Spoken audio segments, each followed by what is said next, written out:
Let's dive into working with directories and file paths in Go.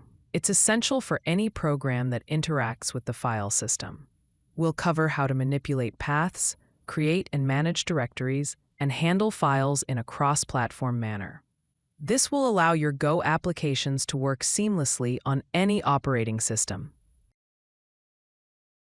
The filepath package is your best friend when it comes to working with file paths in Go.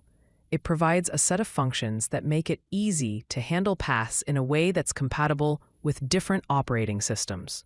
Some of the key features include cross-platform path handling, utilities for manipulating paths, functions for traversing directories, and support for pattern matching. To use the filepath package, import it into your Go program using the statement import path filepath. Let's look at some basic path operations using the filepath package. The filepath join function combines multiple path elements into a single path, using the correct separator for the operating system. For example, filepath join home user docs would result in home user docs on Unix-like systems and home user docs on Windows. The filepath dir function returns the directory part of a path. For example, filepath dir for home user file.txt would return from home user. Similarly, the filepath base function returns the last element of the path, so filepath base from home user file.txt would return file.txt. Now let's discuss about file extensions and path cleaning. The filepath_ext function returns the file extension of a given file name, including the leading dot. For example, filepath_ext document PDF would return .pdf. To remove the extension from a file name, you can use string slicing.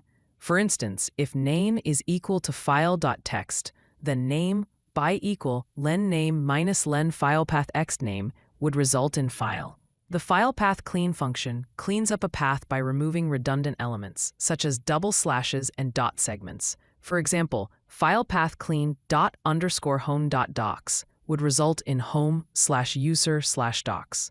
The filepath abs function returns the absolute path for the given path. For example, filepath abs._data will return the absolute path of the data directory. Here are some common directory operations. You can create directories using the osmcdir function, which takes the directory path and permissions as arguments. For example, osmcdir newdir 0755 creates a new directory named newdir with permissions 0755. To create nested directories, use the osmcdir_all function. For example, osmcdir_all path to dir 0755 creates the entire directory tree path to dir. You can remove directories using the osRemoveAll function. For example, osRemoveAll path to dir removes the directory and all its contents.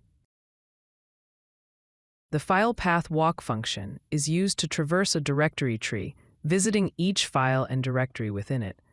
The function takes a root path and a callback function as arguments. The callback function is called for each file and directory encountered during the traversal. Inside the callback, you can process the file or directory as needed. For example, the code snippet shows how to print the path and whether it is a directory or not for each entry in the data directory.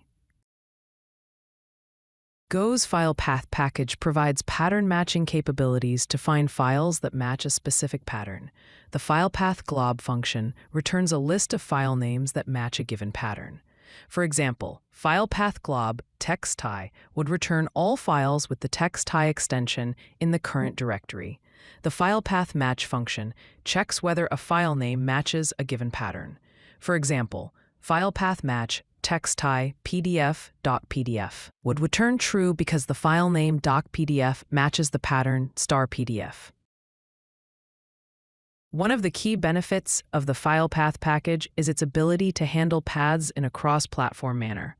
On Unix, Linux, and macOS systems, paths use forward slashes as separators. For example, home user documents.